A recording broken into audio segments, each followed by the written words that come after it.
And معیدیوسف joins me now from Islamabad. And thank you very much indeed for being with us. Earlier this week, your Prime Minister, Imran Khan, approved a humanitarian assistance package for Afghanistan.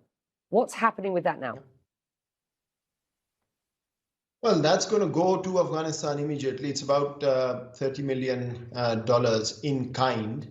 But Becky, before we get to that, I think it's important for your audience to understand what kind of human disaster we are about to face.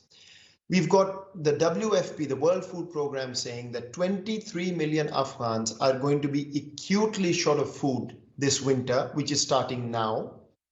70% are already apportioning food, and 60% are borrowing from others. On top of that, more than 30% are reporting shortage of medicines.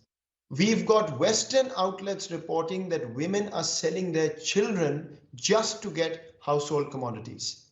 Imagine what reaction we would get if this was happening somewhere closer to the shores of where you are.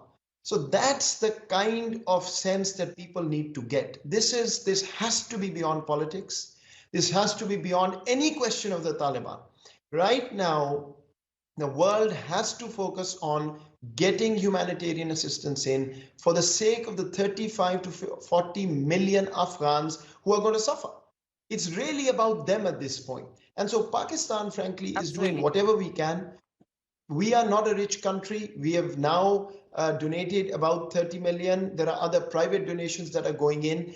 But the real issue here, Becky, is why aren't international humanitarian organizations being allowed to get money into Afghanistan, to provide in-kind assistance, to provide salaries to health staff, to let's talk about that. Part of